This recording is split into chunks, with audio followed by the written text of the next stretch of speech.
जय रघुपति सुरसार।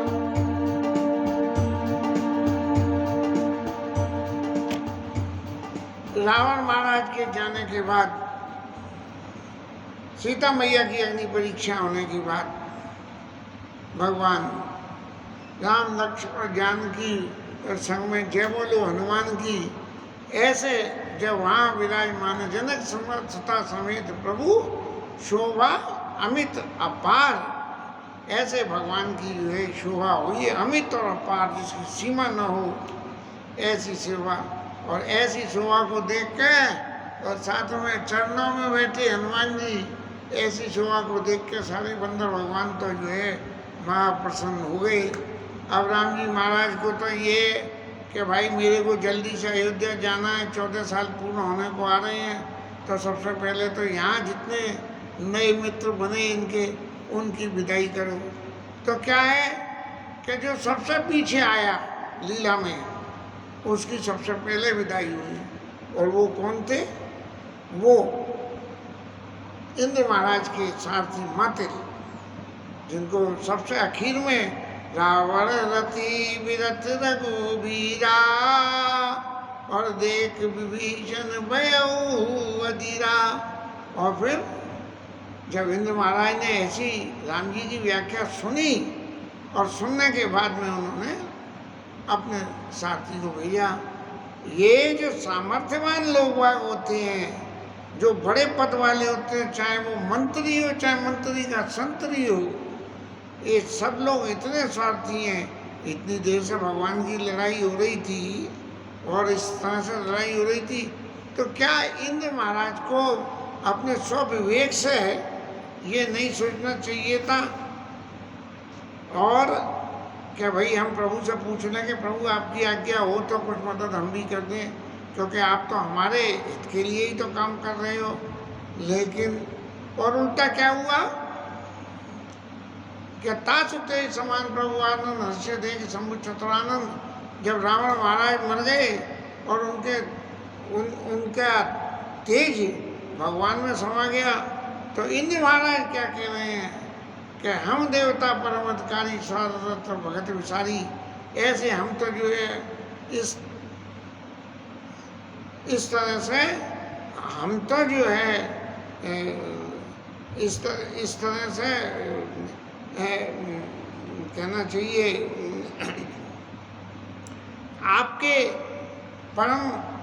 आपकी भक्ति के परम अधिकारी है, लेकिन हमने स्वार्थ के वशीभूत होके और आपकी भक्ति का विचार दिया। और अधम शिरोमणि तब पद पावा, या हमरे मन विस्मय आवा, कैसे अधम ने आपका पद पा लिया। अब ये तो साहब ऐसी विचित्र बातें हो गई कि कन्ना धन्ना हरि का मान नाम, और दे दो सबरे हमको दाम। भगवान अपनी सारी कृपा जो है दे दें, भगवान तो देते ही हैं। बोले भैया इनके पास तो बहुत है, इन्हें हमें कुछ देने की जरूरत नहीं है। अरे भाई देव नहीं तो देने जैसी, गुण नहीं दे तो गुड़ की सी बात तो कह के प्रभु हम कुछ मदद करें। एक छोटी सी गिलहरी ने समुद्र बांधते वक्त पानी में लेट के रेत में जाके रेत शरीर में समेट के समुद्र में डाल रही थी, ऐसी गिलहरी के भगवान ने दर्शन करके कृपा दृष्टि से उसके ऊपर हाथ फेर के 3 धारियाँ बना दी। ऐसा शास्त्रों से सुनाए और पढ़ा भी था, बचपन से ही पढ़ा था। ये हमें सबसे पहले शायद बाबूजी ने बताया था हमें। अब तो सबरा समय बदल गया, नहीं तब तो बच्चों को यही बातें पढ़ाई जाती थी। इसीलिए सबसे आखिर में मातिल महाराज आए रथ लेके, सबसे पहले तो उन्हें भगवान ने वापस भेजा। बोले महाराज ये सबसे पीछे आए हैं, इन्हें और काम बहुत होंगे, इसलिए सबसे पहले तब रघुपति अनुशासन पाई, मातिल चले चरण चिनाई। मातिल महाराज जो है रथ लेके चले गए। जब रथ लेके चले गए, तब देवताओं को जब विश्वास हो गया कि रावण महाराज तो मर गए और राम जी को अब रथ की जरूरत नहीं है, तो अब चलो। तब आए देव सदा स्वारथी, वचन कहीं जन परमारथी भगवान से कह रही हैं। अब किसी सामर्थ्यवान व्यक्ति को कोई दूसरा आके अपना बल दिखाने की बात के कि महाराज हमें पहले पता होती तो हम ये कर देते। अरे भाई तुम ये इंतजाम कर रहे थे हमसे पूछते तो सही। तो भाई अगर तुम्हें नहीं पता थी तो तुम ही पूछ लेते। तो देवता कहेंगे दीन बंधु दयाल रघुराया और देवकीन देवन बरदाया। आपने हमारे ऊपर बड़ी दया करी कि विश्वरत यह खल कामी गय कुमार गामी। देवताओं के मन में अब भी रावण के प्रति वही भावना है कि निज गए कुमार गामी, कुमार पर चलने वाला अपने परिणाम से और मारा गया। महाराज अपने परिणाम से नहीं मारा गया, राम जी की कृपा से मारा गया और राम जी की कृपा से भगवान के धाम को वो गया है। अकल अगुण अज अनग अनामय अजित अमोघ शक्ति करुणामय। भगवान के गुणों का वर्णन करके कह रहे कि महाराज आप अकल हो। अकल नहीं आया समझ। अगुण हो, कोई गुण से आप लिप्त नहीं हो। अज हो, संसार की सृष्टि करने वाले हो। अनग हो और अविनाशी हो और हमेशा एक रूप में रहते हो और सदा उदासी, उदासीनता माने किसी से कोई इच्छा ही नहीं है आपकी। सबके लिए करते हो लेकिन सामने वाले से कोई इच्छा नहीं। मीन कपट सूकर नरहरि। भगवान के चार अवतारों की बात कही। काम अदम मीन कमट सूकर नरहरि और बामन परशुराम बबुधरी। भगवान के 7 स्वरूपों का वर्णन जो है कहा कि आपने ये 7 स्वरूप धारण करे। और जब जब नाथ सुरन दोख पायो तब तब तनो धरी तुम्हें नसायो। महाराज जब जब देवताओं ने तकलीफ पाई तब आपने तरह तरह के ये 7 स्वरूपों का जो भगवान ने देवताओं ने वर्णन किया, आपने हमारी सभी तकलीफों को मिटाया। लेकिन हमें एक बात सबसे बड़ी आती है कि हम देवता परमधिकारी स्वार्थ दत्त प्रभु भगत विसारी कि हमें तो सिर्फ एक ही बात की चिंता है कि जो हमारे जीवन में जो सुखोपभोग लिखा है और उन सुखोपभोग में कोई विघ्न ना आवे। तो भगवान की भक्ति तो करें नहीं और भगवान से जाके प्रार्थना करें कि महाराज जी हमारे सुखोपभोग में बीच में दुविधा पैदा कर रहा है, इसलिए महाराज इसको जो है विनाश करो। मंत्री जी कह रहे हैं कि वो चुनाव आ जाए तब तो गाड़ी में से बाहर लटक के चुनाव करें और नहीं तो किसी से मिलने जाए तो प्रोटोकॉल की वजह से हम जा नहीं सकते हैं। ऐसे जो है देवताओं की स्थिति है। तो हम देवता परम अधिकारी स्वार्थ रत तब भगति विसारी और भव प्रवाह संतत हम पदे अब प्रभु पाई शरण अनुसरे। ये इस संसार के प्रभाव में हम ऐसे बह चले कि हमें कुछ ज्ञान ही नहीं है कि हमें क्या करना चाहिए क्या नहीं करना चाहिए। लेकिन अब प्रभु पाई शरण अनुसरे, अब हमें पता लग गई महाराज आपने रावण को मार दिया। अब हम आपके स्वरूप की आपके संस्कारों की हम जो है अनुसरण करेंगे। करी विनती सुरसिद्ध तब जाता नहीं कर जोर अति प्रेम तन पुलक विधि स्तुति करत गौर। सारे देवता आए, उनमें ब्रह्मा बाबा भी संग में आ गए। अब इंद्र महाराज ने तो अपनी बात कह दी और देवताओं ने अपनी बात कह दी। ब्रह्मा बाबा कुछ नहीं बोले। ब्रह्मा बाबा सीधी जो है भगवान की प्रार्थना करते रहे और इस प्रार्थना को हम भी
ब्रह्मा बाबा ने वंदना करी राम जी महाराज की, विशुद्ध राम जी के स्वरूप की वंदना करी। कोई भगवान की शक्ति भगवान के और किसी के स्वरूप में नहीं। और शेष मतलब में ये क्या कि महाराज आप जो हो वो आप ही हो, आपके समान दूसरा कोई नहीं है। और देवता होकर तो हमारी मति मारी गई कि हम तो जो है देवता होकर सबको भोग में लग गए मंत्रियों की तरह से, चाहे पीछे जनता का कुछ भी होता रहे। इसलिए महाराज अब हमें ये विश्वास हो गया कि हमें जो है आपकी भक्ति करना चाहिए। इसलिए नवदायक देवरदान मिदन चरणाम्बुज प्रेम सदा शोभदम। हे राम जी महाराज, आप राजाओं के राजा महाराजा हो और हम आपके चरणों में सदा सदा हमें प्रेम मिलता रहे, ऐसी बात हमें कहनी चाहिए, करना चाहिए। ऐसा वरदान हमें दीजिए। और भोले ब्रह्मा बाबा ने अपने चारों मुखों से भगवान की वंदना करी और अत्यंत हृदय में जब प्रेम उमड़ के आया तब जो है उनके दर्शनों को टकटकी बांध के चारों मुखों से और भगवान के दर्शन करें। लोचन नहीं अघात, भगवान के दर्शन करते करते उनके नेत्र बिल्कुल नहीं थक रहे हैं। ऐसे तो ये ब्रह्मा बाबा करके और अपने वापस धाम जाने की तैयारी करने लगे।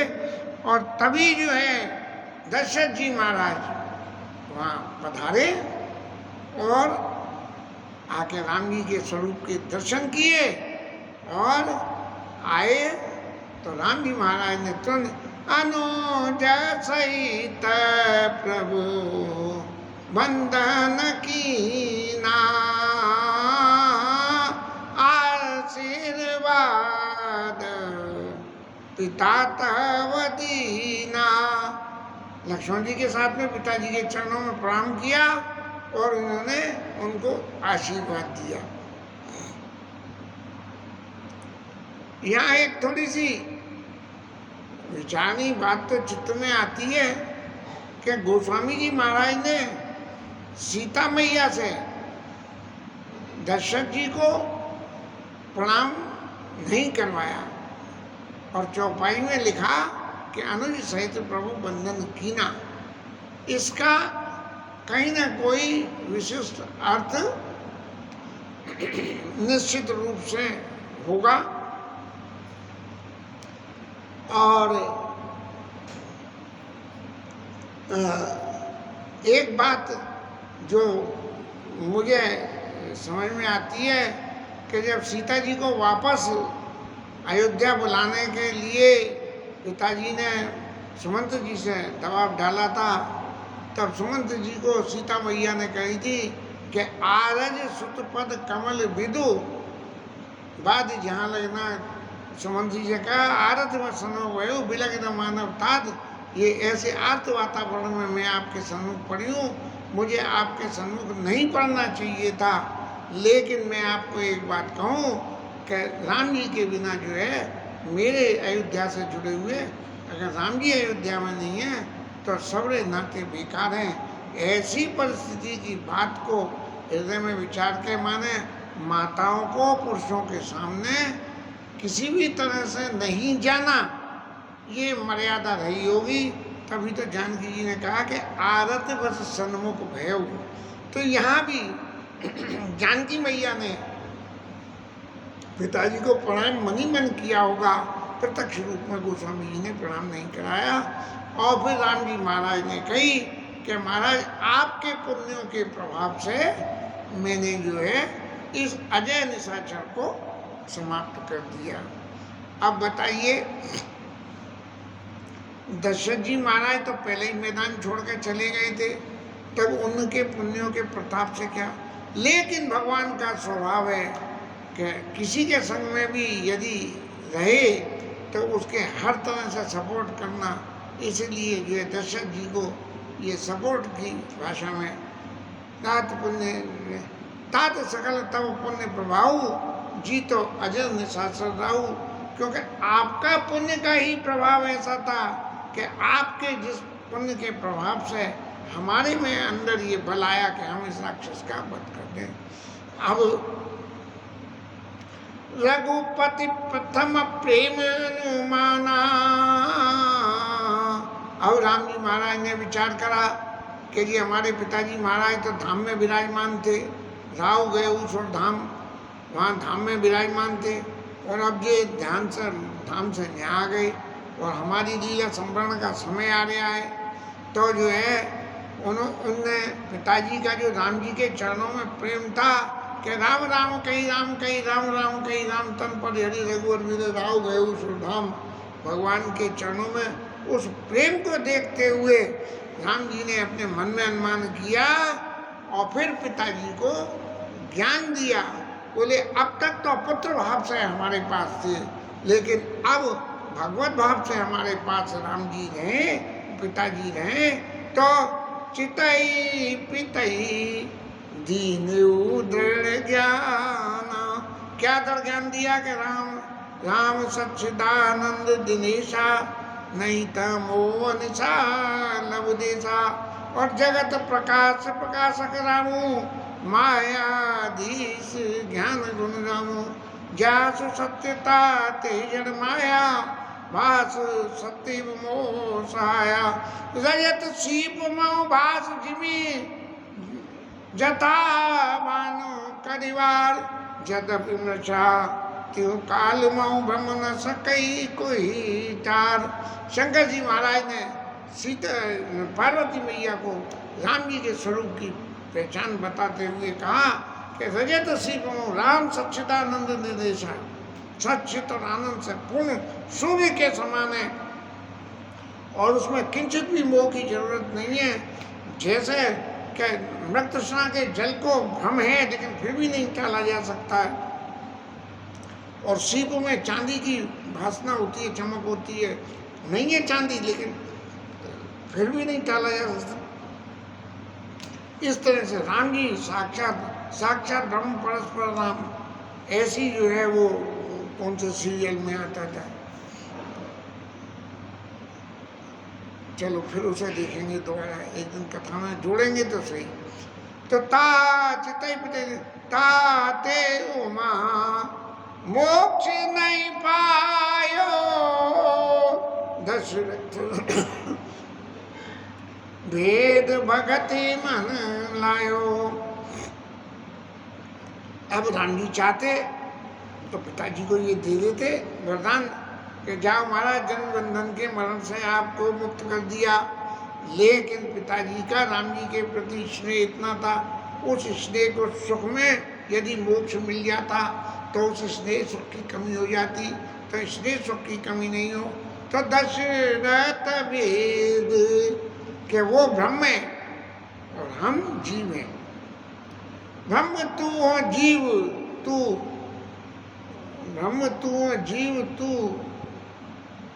ठाकुर,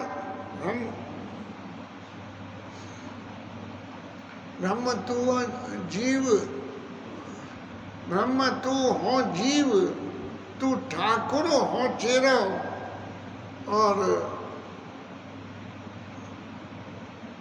तू सब विद नाथ हित मेरो। विनय पत्रिका में गोस्वामी जी ने लिखा कि आप ब्रह्म हो तो मैं जीव हूँ, तू ठाकुर हो तो मैं सेवक हूँ, तू स्वामी हो तो मैं आपका दास हूँ। ऐसे प्रभु हैं, ऐसी भावना को लेके आपने महाराज पुत्र रूप में, सांसारिक रूप में जो विश्वास, जो सुख पा लिया वो तो पा लिया, लेकिन अब मेरी भेद भक्ति में कि आप ब्रह्म हो और मैं जीव हूँ, इस तरह से इस ज्ञान को मन में रख के दशरथ भेद भगति मन लायो। इस तरह भगवान की भक्ति में दशरथ जी ने मन लगाया। और गोस्वामी जी महाराज कह रहे हैं कि जो सगुण ब्रह्म की आराधना करते हैं वो मोक्ष नहीं लेते हैं, और सगुणोपासक मोक्ष न लई तिनको राम भक्ति निज दे। जब भगवान अपनी भक्ति देते हैं तो भक्ति देने से ब्रह्म तू हो जीव तू हो ठाकुर तू ठाकुर हो चेरो, ऐसे ये भगवान की जो भक्ति है इस पर दशरथ जी ने मन लगाया और दशरथ जी महाराज बार बार राम जी महाराज के चरणों में, क्योंकि अब पिता पुत्र का संबंध नहीं रहा, अब जीव और ईश्वर का संबंध रह गया, इसलिए बार बार करे प्रभु प्रणामा। दशरथ हर्ष गए सुरधामा, वापिस देवता जहाँ वास करते हैं वहाँ आ गए और वहाँ जाके भगवान की भक्ति करते रहे। और दशरथ जी के जीवन की लीला का यहाँ गोस्वामी जी ने समापन किया। और अनुज जानकी सहित प्रभु कुशल कौशलादी, शोभा देखी हर्षि मन स्तुति कर सोई। अब महाराज दशरथ जी तो चले गए और इंद्र महाराज ने देखा कि ये भगवान के राम लक्ष्मण जानकी ये स्वरूप विराजमान है, और उनकी शोभा को देख के इंद्र महाराज का चित्त बड़ा प्रसन्न हुआ और उन्होंने भगवान की वंदना करने का मन बना लिया। और इंद्र महाराज भगवान की वंदना करेंगे, इस प्रसंग को कल लेंगे। तब तक कथा विश्राम, हरिनाम कीर्तन। कल समय तो जरूर लगा, लेकिन जो लाइट व्यवस्था बनी वो हनुमान जी महाराज की कृपा से, कि कथा में पीछे हनुमान जी के दर्शन नहीं हो रहे थे और लाइट सिस्टम इतना बढ़िया बन गया कि हनुमान जी महाराज के भी दर्शन हो रहे हैं। और वक्ता के ऊपर तो गोविंद की कृपा है और सब काम चल रहा है। बहुत अति सुंदर व्यवस्था व्यासासन की बन गई। ये सब हनुमान जी महाराज की कृपा है। बार बार यही चित्त में आ रहा था कि कथा में वक्ता के तो दर्शन होते हैं, लेकिन श्रोता के दर्शन नहीं हो रहे हैं। और अगर श्रोता के दर्शन नहीं हो तो वक्ता की कथा कहने से क्या फायदा होता है। लेकिन यहाँ तो आज तो बिल्कुल हनुमान जी इतने सुंदर स्वरूप में दर्शन हो रहे हैं जिसकी कोई शुमार नहीं है। जय जय सीताराम।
राजा रामचंद्र भगवान की जय, पवन सुत हनुमान की जय, उमापति महादेव की जय, श्री राज दरण की जय, श्री राधा रानी की जय। क्या बढ़िया दर्शन हो रहे हैं। ठाकुर तो दुबक गए क्योंकि वो श्याम रंग में नहीं दिख रहे हैं, लेकिन राधा रानी का उज्जवल वर्ण और हनुमान जी महाराज का उज्जवल वर्ण पीछे क्या छवि दे रहा है। प्रभु तुम्हारी जय हो, जैसे स्वरूप चाहते हैं वैसा आप इंतजाम करवा देते हो। जय जय श्री राधे।